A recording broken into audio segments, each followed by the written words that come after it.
ये common topics की case studies हम लोग देखते हैं। सबसे पहली आपकी केस स्टडी है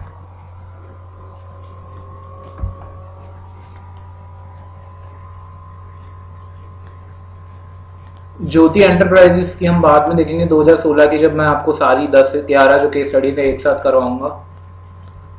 अभी हम लोग देखते हैं Vijaya consultants engineering and consultants 2015।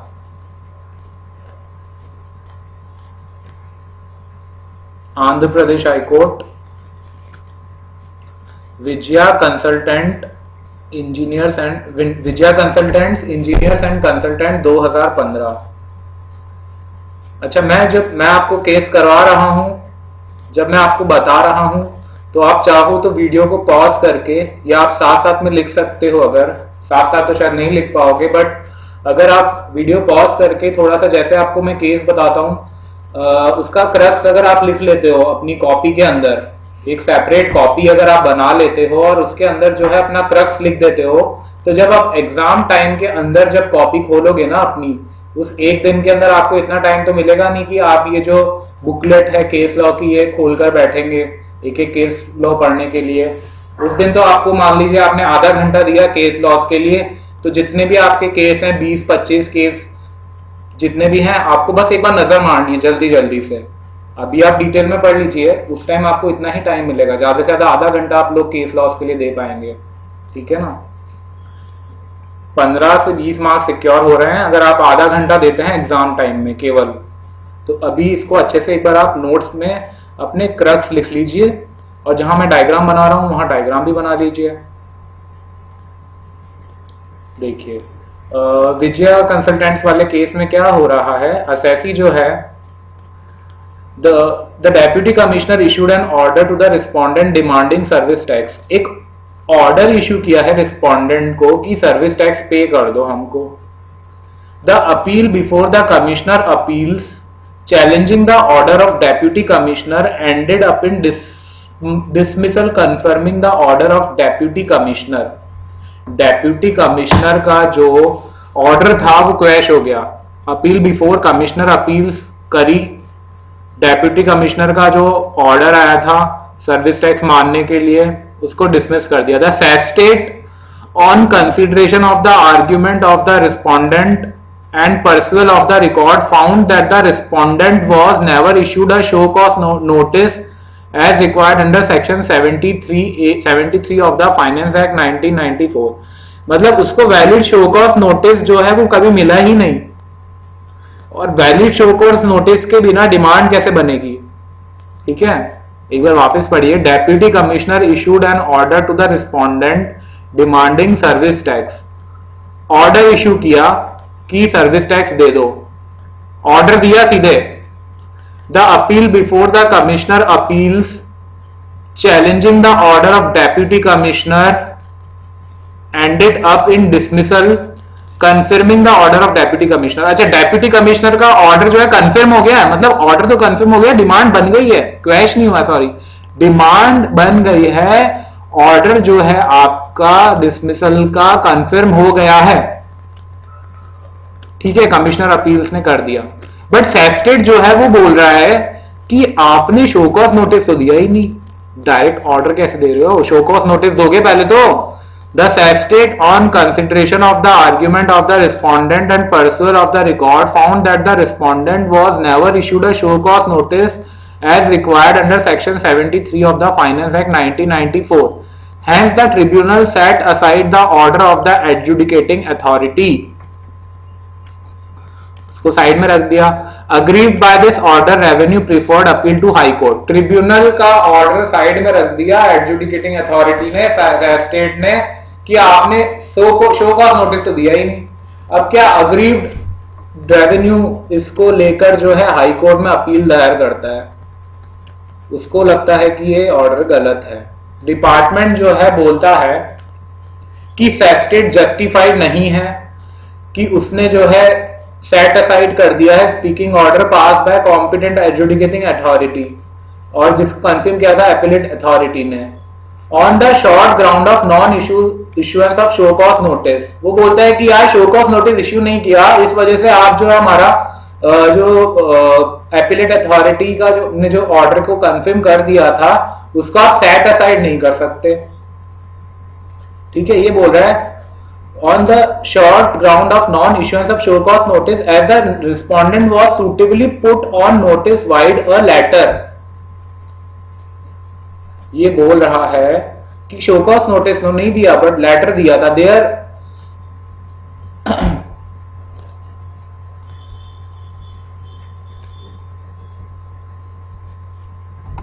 ये बोल रहा है the respondent was suitably put on notice vide a letter. Thereafter, the respondent had filed a 20-page explanation and fully utilized the opportunity of personal hearing। उसका ये कहना है कि एक लेटर जो है वो नोटिस दिया गया था, वाइड अ लेटर उसे बोला गया था, तो क्या वो लेटर जो है वो शो कॉज नोटिस मान सकते हैं? मतलब एक लेटर दिया था जनरल, तो उस लेटर के बिहाफ पर जो रिस्पोंडेंट है उसने 20 पेज का एक्सप्लेनेशन भी भेजा था, तो वो ये बोल रहा है कि हमने तो उसे हियरिंग अपॉर्चुनिटी दे दी, शो कॉज नोटिस नहीं दिया, तो क्या हुआ? लेटर तो दिया था। रेवेन्यू आगे बोलता है revenue was of the view that since the respondent was offered an opportunity of personal hearing before the case was decided, case को डिसाइड करने से पहले उसे पर्सनल हियरिंग की अपॉर्चुनिटी दी गई, जो कि शो कॉज नोटिस का भी उद्देश्य होता है। तो ये बोला है speaking order was passed after observing the principle of natural justice. Natural justice यहाँ पे फॉलो किया गया है। Therefore, there was a substantial compliance on the part of the revenue। Revenue जो है यहाँ पर सब्सटेंशियली जो है कंप्लाइंस कर रहा है, ऐसा उसका कहना है। And non issuance of show cause notice was only a technical breach. ये केवल एक टेक्निकल ब्रीच है, पर इस टेक्निकल ब्रीच के कारण जो है ऑर्डर को सेटिस्फाई नहीं किया जा सकता। असेसी क्या बोलता है वो देखते हैं। असेसी बोलता है जो रिस्पोंडेंट है, it submitted that there was a categorical finding of the tribunal that there was fundamental breach of compliance of statutory provision. Statutory provision breach किया है, शो कॉज नोटिस इश्यू नहीं किया है, which is the basic requirement to initiate the proceeding and service under service tax law. ठीक है, तो आपने breach किया है बेसिक कंडीशन को, therefore the order of the tribunal was accessible मतलब गलत है, and did not call for any interference by this court. वो बोलता है कि हाई कोर्ट को कोई जरूरत नहीं है इसमें ऑर्डर देने की, जो ऑर्डर था वो सही था, हाई कोर्ट को कोई जरूरत नहीं बदलने की ऑर्डर। इशू क्या है? Can service tax be demanded by speaking order without issuing a show cause notice? क्या कर सकते हैं? But after issuing a letter issue कर दिया है and giving the assessee an opportunity to represent his case along with the personal hearing. Legal position क्या है यहाँ पर? हाई कोर्ट ने ऑब्जर्व किया कि सेक्शन 73 जो है फाइनेंस एक्ट 1994 का, उसके अंदर कोई डाउट नहीं है इस बारे में कि नोटिस जो है कैटेगरी 73(1) के अंदर विद प्रोविजो टू सेक्शन 73(1) जो आपको देना है। ठीक है, उस नोटिस के अंदर, शो कॉज नोटिस के अंदर आपको अमाउंट बताना है कि कितना आपका बन रहा है, तो ये नोटिस देना जरूरी है। The high court observe that in the present case no notice was issued to the respondent and the reliance was placed on a letter. ठीक है, the letter did not satisfy the requirements of the notice. Letter ने satisfy नहीं करी requirements notice की, as there was no allegation that a specified amount was required to be paid as service tax and even no period was mentioned therein। Letter जो था वो कोई show cause notice नहीं है, उसने शो कॉज नोटिस की जो requirements है उनको पूरा नहीं किया।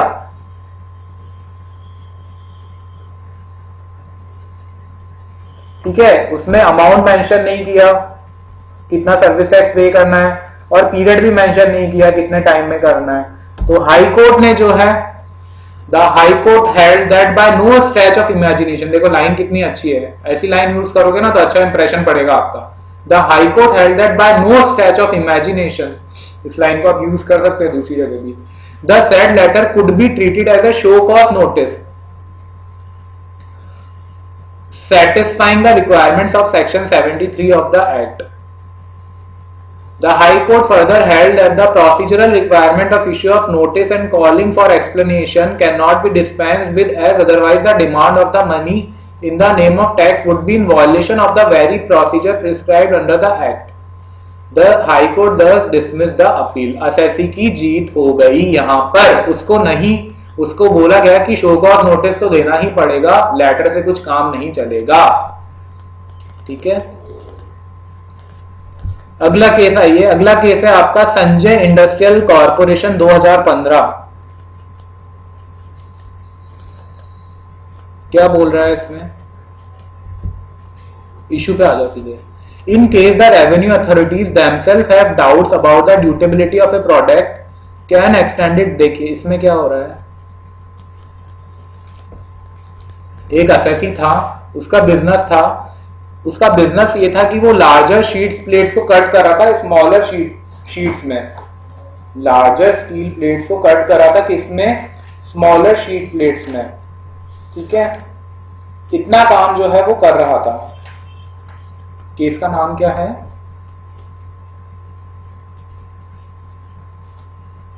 Sanjay industrial corporation 2015। Important case है।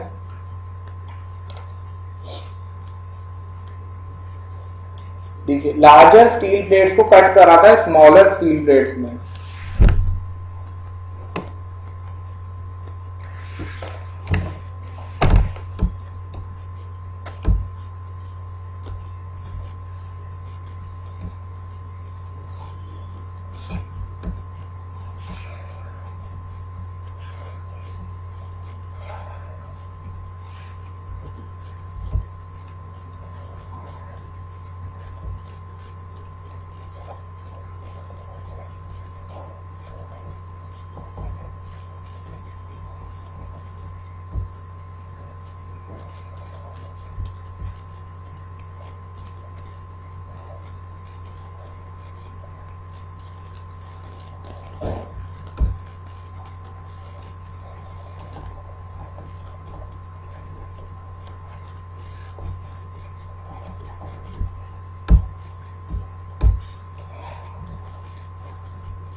इसको जो है प्रोसेस ऑफ कटिंग, इसको हम प्रोफाइल कटिंग भी बोलते हैं। ठीक है, देखिए अब असेसी क्या बोलता है।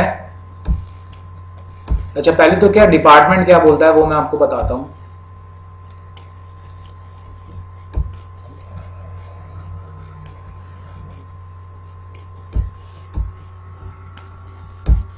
Department view, assessee view. Department बोलता है कि it is a manufacturing process.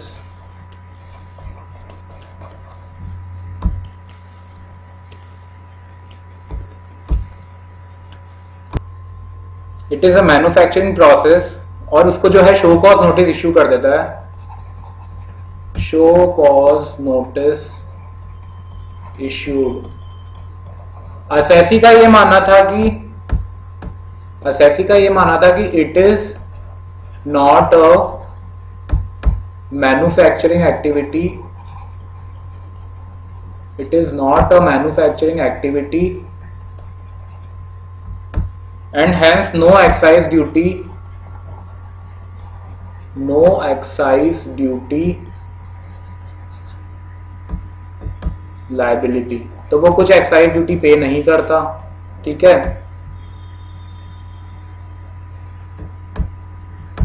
Department बोलता है कि भाई ये तो मैन्युफैक्चरिंग प्रोसेस है और शो कॉज नोटिस इश्यू करता है। ठीक है, और साथ में चार्ज भी लगा देता है, एंड चार्ज ऑफ फ्रॉड, कि भाई वो फ्रॉड कर रहा है असेसी। और वो बोलता है डिपार्टमेंट कि आप जो है ना क्या कर रहे हो, आप क्या कर रहे हो, सप्रेशन ऑफ फैक्ट्स, मतलब आप फैक्ट्स छुपा रहे हो, सप्रेशन ऑफ फैक्ट्स कर रहे हो, और आपके ऊपर पेनल्टी लेवी होनी चाहिए। and penalty should be imposed on you. Penalty should be imposed.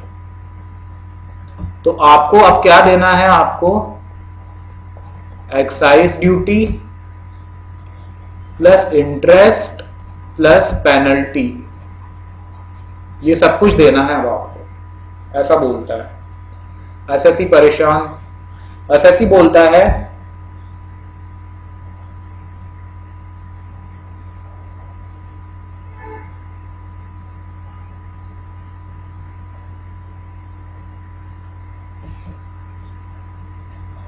Please don't say fraud, मैं फ्रॉड नहीं कर रहा हूं। There is no suppression of fact,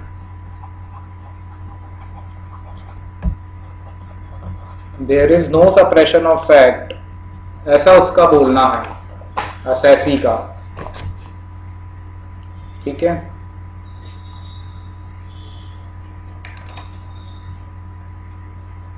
SSC बोलता है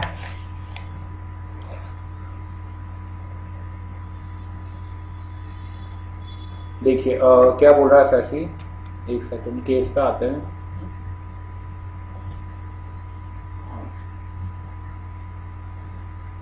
कौन सा केस था आपका? संजय इंडस्ट्रियल कॉर्पोरेशन 2015 है ना। देखिए एसएससी क्या बोलता है,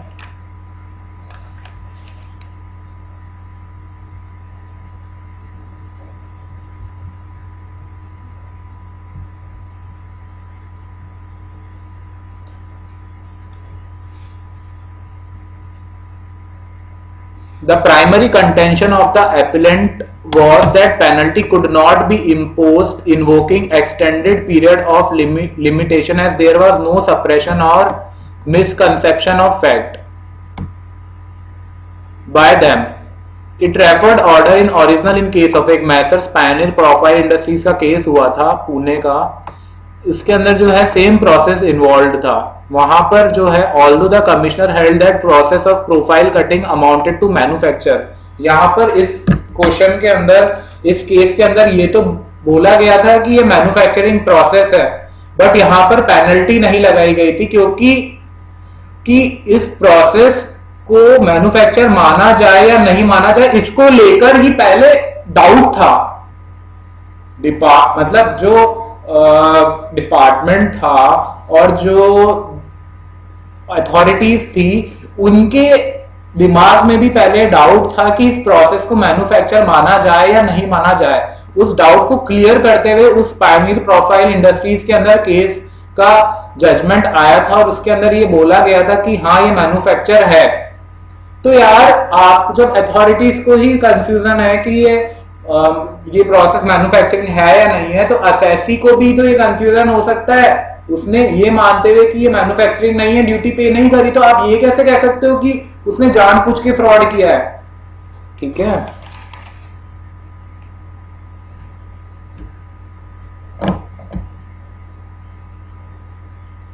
तो ये वाला जो केस था, एसएससी बोल रहा है कि पायनियर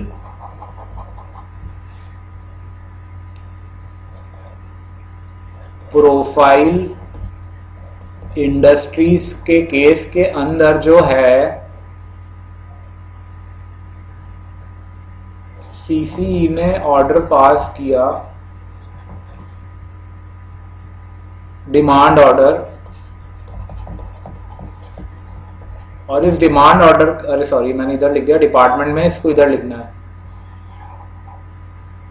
डिमांड ऑर्डर पास किया, डिमांड ऑर्डर की भाई ये जो प्रोसेस है ये मैन्युफैक्चरिंग प्रोसेस है, but no penalty was charged, कोई पेनल्टी चार्ज नहीं करी, नो पेनल्टी। ठीक है, क्यों? As department was also in doubt, Department was also in doubt earlier about the activity.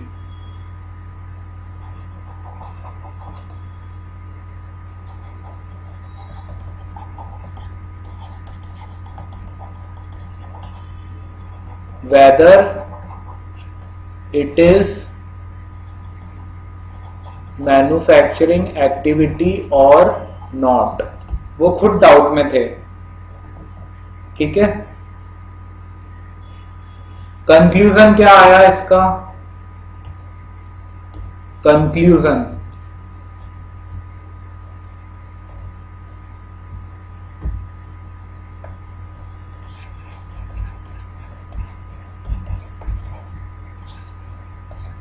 Conclusion ये निकला, assessee can't be called as fraud। ये लांछन लगाना उसके ऊपर सही नहीं है। He is truthful। Department was also confused।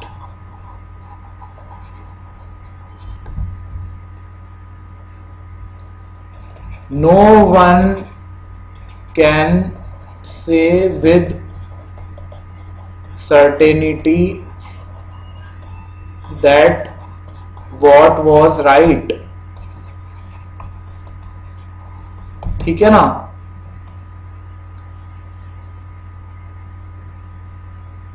Conclusion: the Supreme Court held that since revenue authorities themselves had doubts relating to accessibility of the process of profile cutting, the bona fides of the appellant could not be doubted. Hence, extended period of limitation could not be invoked and penalty was set aside। ठीक है, यहाँ पर जो है आपका extended period of limitation invoke नहीं हो सकता। मतलब एक्सटेंडेड पीरियड ऑफ लिमिटेशन जो नॉर्मल पीरियड है ना, उससे ज्यादा पीरियड इन्वोक कर देते हैं कई बार। ठीक है, तो यहां पर हैंस बोल रहा है, hence extended period of limitation could not be invoked and penalty was set aside. Extended period of limitation यहां इन्वोक नहीं किया जा सकता। क्वेश्चन में ऊपर बोल रहा था कि हम वो डिपार्टमेंट बोल रहा था कि यहाँ पर extended period of limitation invoke हो जाना चाहिए क्योंकि फ्रॉड का केस है। पर यहाँ नहीं हो सकता। अगला केस है आपका मैसर्स वीनस रबर्स का 2014 का, ये आप खुद से पढ़ना, इजी है। Fact paper mills private limited 2014 supreme court का केस है। इसमें भी कुछ नहीं है, एक बार आप रीड कर लेना। रॉ मटेरियल से फिनिश प्रोडक्ट बन रहा है। फिनिश प्रोडक्ट जो है क्लैंडनस्टाइन, वो चोरी छिपे जो है क्लियर हो रहा है। देखिए क्या बोल रहा है, can appeal be filed before the supreme court against the order of state relating to clandestine removal of manufactured goods and clandestine manufacture of goods। ये बोल रहा है the Supreme Court held that appeals relating to clandestine removal of manufactured goods and clandestine manufacture of goods are not maintainable before the apex court under the section 35L of Central Excise Act 1944। इसमें क्या हो रहा था ना कि मैं आपको बता ही देता हूँ, इसमें डिटेल में नहीं दे रखा ना, इसलिए क्या हो रहा था, एक असेसी था। इससे पिछला केस आप खुद पढ़ना, पॉज करके वीडियो को, छोड़ना मत कोई भी केस। रॉ मटेरियल से फिनिश प्रोडक्ट बना रहा था। ठीक है, फिनिश प्रोडक्ट क्या था, क्लैंडस्टाइन। ठीक है, चोरी छिपे इसको रिमूव करता है। चोरी छुपे remove, no duty, duty evasion, show cause notice दिया गया है इसको, डिमांड ऑर्डर कि भाई आप चोरी छिपे जो है क्लैंडस्टाइन का रिमूवल कर रहे हो। ठीक है,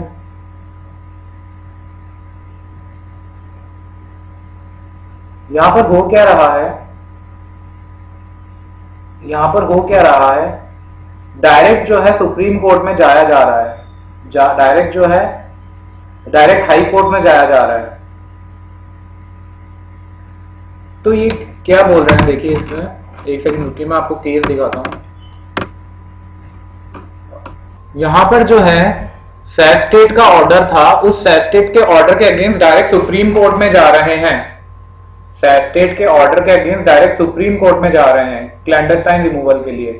तो सीधे सुप्रीम कोर्ट में जो है ओनली सेंसिटिव केसेस जो होते हैं ना,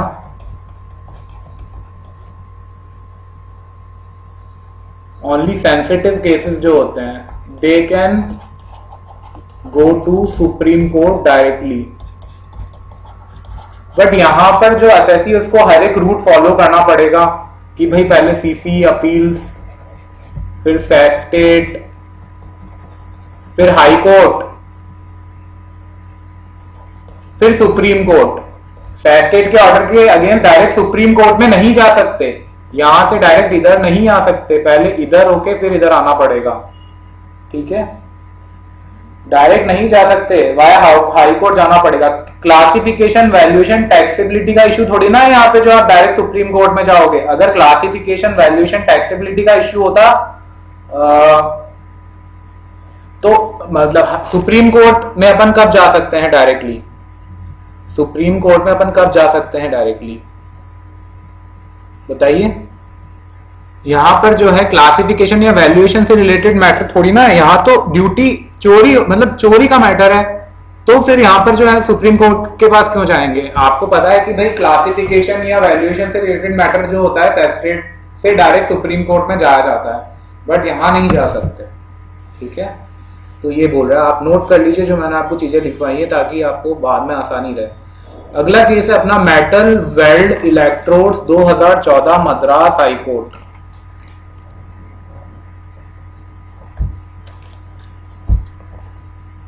क्या बोल रहा है ये देखिए,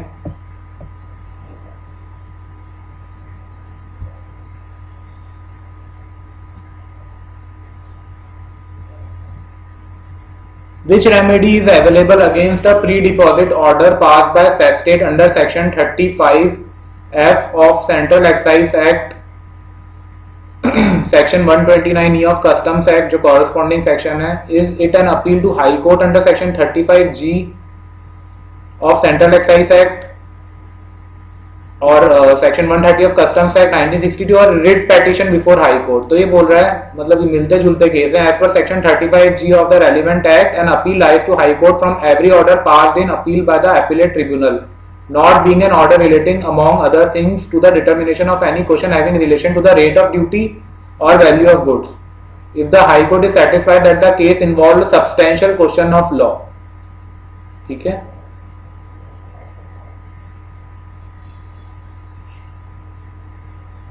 Subsection 2 of Section 35G 130 inter alia provides that the Commissioner of Central Excise or the other party aggrieved by any order passed by the appellate tribunal may file an appeal to the High Court.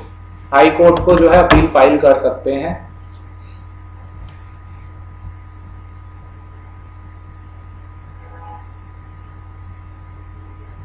यहां पर जो है बोल रहा है कि high court को appeal file की जा सकती है, रिट पेटिशन की कोई जरूरत नहीं है। रिट पेटिशन कब फाइल करते हैं आप, रिट पेटिशन कब फाइल कर सकते हैं, जब सब्सटेंशियल क्वेश्चन ऑफ लॉ हो, जब सब्सटेंशियल क्वेश्चन ऑफ लॉ हो।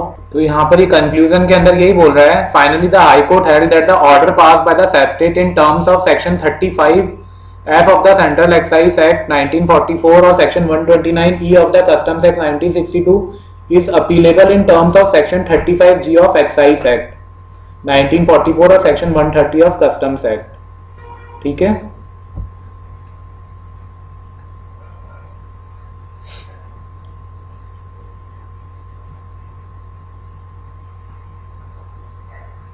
Okay. Substantial question of law है, ये बोल रहा है appeal lies to high court from every order passed in appeal by appellate tribunal if the high court is satisfied that the case involves a substantial question of law। substantial question of law है इधर,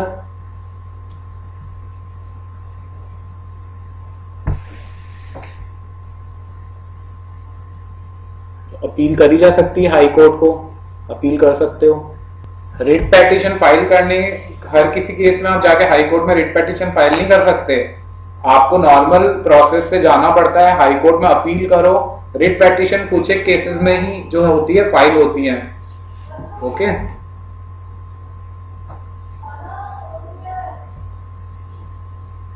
क्या condition से एक बार दिखाऊं आपको, ये देखिए, the court में exercise writ jurisdiction in following circumstances. ये आप रीड कर सकते हैं एक बार पॉज करके वीडियो।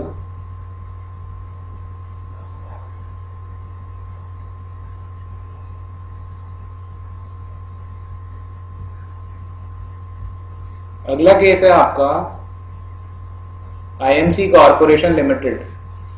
ये बोल रहा है whether filing of refund claim under section 11B of central excise act 1944 is required in case of suo motu availment of Sanvet credit which was reversed earlier, that is the debit in Sanvet account is not made towards any duty payment. High Court बोलता है that this process involves only an account entry reversal. क्या है question, वापस पढ़िए। Whether filing of refund claim under section 11B, refund के लिए claim किया, is required in case of suo motu availment of Sanvet credit which was reversed earlier, that is the debit in Sanvet account is not made towards any duty payment.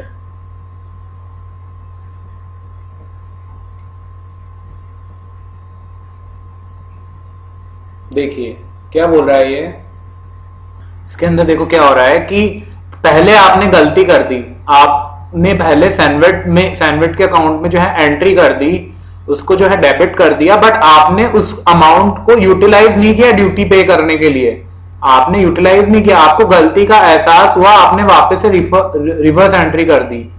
ठीक है, ये बोल रहा है whether filing of refund claim under section 11B of central excise act 1944 is required. क्या refund claim करना जरूरी है? In case of suo motu availment of Sanvet credit which was reversed earlier,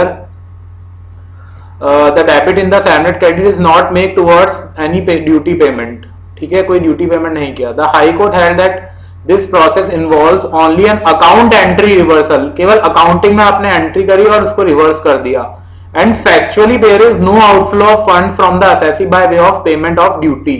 Thus filing of refund claim under section 11B of Central Excise Act 1944 is not required. Further, it held that on a technical adjustment made, the question of unjust enrichment as a concept does not arise. यहाँ पर unjust enrichment का कोई सवाल नहीं पैदा हो रहा।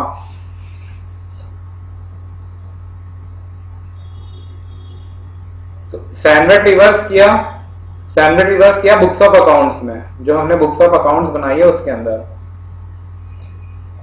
तो रिफंड अगर हम क्लेम करते हैं for a reversal, it is just an entry, तो इसको जो है बुक एंट्री से एडजस्ट कर दिया, रिफंड की यहां पर कोई भी आपको जरूरत नहीं है, बुक एंट्री से आपने कर दिया एडजस्ट, रिफंड की आपको जरूरत नहीं है। अगला केस देखिए सेटलमेंट कमीशन का, Vadilal gases limited 2014 Gujarat high court. क्या बोल रहा है ये आपको, क्या क्वेश्चन है? Where a settlement application file under section 32E of the central excise act 1944 is not accompanied with the additional amount of excise duty along with interest due. ठीक है, can settlement commission pass a final order under section 32F rejecting the application and abating the proceedings? In the above case, whether a second application filed under section 32E, that is after payment of additional excise duty along with interest, would be maintainable?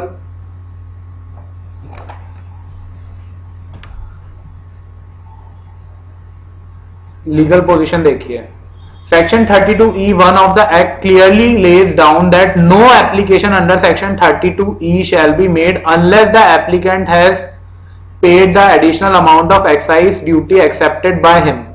along with interest due under section 11AB. Therefore, if an application is made without complying with the first proviso, it would be not maintainable. ठीक है. Only valid application which do not suffer from any bar created by the first proviso can be considered and decided according to the procedure provided in section. So, जो application defective हैं उन पर कोई decision नहीं लिया जा सकता. High Court held that since the earlier application was dismissed on technical defect for non-compliance of the provision of Clause D of Proviso to Section 32E of the Act, and the same was not considered and decided on merits, the second application filed after depositing the additional excise duty and interest would be maintainable. समझ आया? एक बार वापस से पढ़िए क्या कह रहे हैं आप लोग.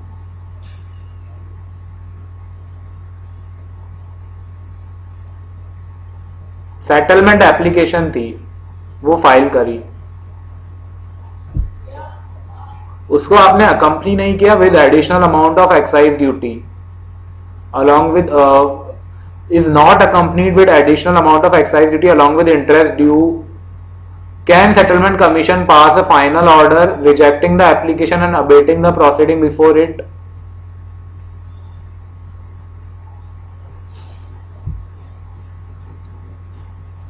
पढ़ लिया?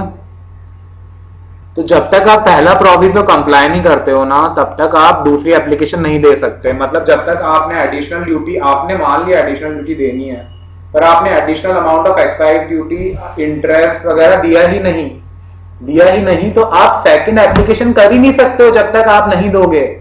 जब तक आप अमाउंट आपका एडिशनल ड्यूटी इंटरेस्ट का नहीं दोगे, तब तक आप आगे एप्लीकेशन नहीं दे सकते. तो ये क्या कह रहा है, डिसीजन क्या है? High court held that since the earlier application was dismissed on technical defect for non compliance of provision of clause this and the same was not considered as decided on merits. But यहां पर क्या हुआ ना कि वो पहली application reject हो गई. देखिए, no application under section 32E shall be made unless the applicant has paid the additional amount of excise duty accepted by him along with interest. ठीक है, पर अगले उसमें देखिए क्या कह रहा है ये. Under section 32F1, only valid application which do not suffer from any bar created by first proviso to section 32E1 can be considered and decided according to the procedure provided in section. Therefore, applications which are defective and non-maintainable in terms of the first proviso cannot be decided or rejected or declared to have been abated under section 32F1. ठीक है?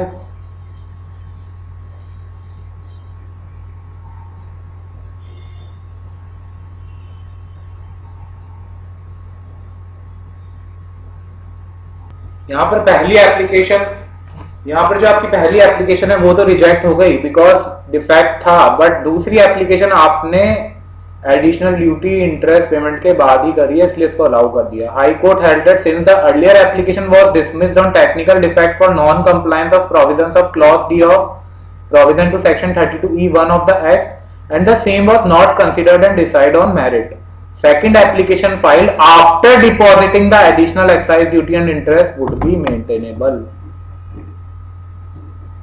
ठीक है?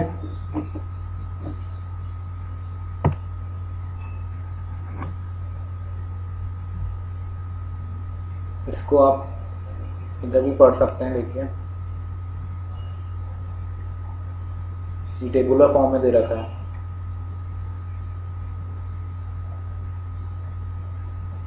इसको एक बार आप read कर लीजिए. लिखना चाहें तो एक बार आप नोट करना चाहें तो इसको समरी में नोट भी कर सकते हैं. High Court held that since the earlier application was dismissed on technical defect for non-compliance of provisions of Clause D of the Proviso to Section 32E1 of the Act and the same was not considered and decided on merits, the second application filed after depositing the additional excise duty and interest would be maintainable. देखिए students, जो common topics की case study है ना, ये आपको at least 2-3 बार पढ़नी है because basic concepts और वैल्यूएशन सैनवेट के आप फिर भी जो है कर सकते हैं बिकॉज वो आपको दिमाग में बैठ जाती है एक बार. बट ये जो है ना, ये थोड़ा सा आपको एक जो है आप कॉमन टॉपिक सही से नहीं पढ़ते हैं मोस्टली जने जो हैं, तो इस वजह से जो है केस स्टडीज इसकी करना थोड़ा सा प्रॉब्लमेटिक हो जाता है आपके लिए। अगर आपने सेटलमेंट कमीशन का चैप्टर ही नहीं पढ़ा है तो फिर ये मुश्किल हो जाता है कि आप केस स्टडी प्रॉपरली सॉल्व कर पाए। तो इसलिए इसको आप थोड़ा ध्यान देके पढ़ें, 2-3 बार पढ़ें। कोई प्रॉब्लम आए तो आप मुझसे पूछ सकते हैं, हाथों हाथ मुझे मैसेज कर सकते हैं, ईमेल कर सकते हैं या कॉल कर सकते हैं शाम के टाइम। तो आपको जो है ये पर्टिकुलर केस जो है ये ढंग से पढ़ने हैं, ठीक है। अच्छा, अब जो हम आगे अगले लेक्चर के अंदर जो है कस्टम्स के केस लॉ चालू करेंगे। एक्साइज के अपने केस लॉ फिनिश हो गए हैं, तो कस्टम के ज्यादा केस लॉ नहीं है, थोड़े से ही हैं। तो आई थिंक एक वीडियो के अंदर वो कवर हो जाएंगे आपके। उसके बाद हम सर्विस टैक्स के करेंगे केस लॉज, और उसके बाद में जो आपके 2016 के सारे केस लॉज है ना, वो हम एक साथ जो है करके चलेंगे। ठीक है स्टूडेंट्स।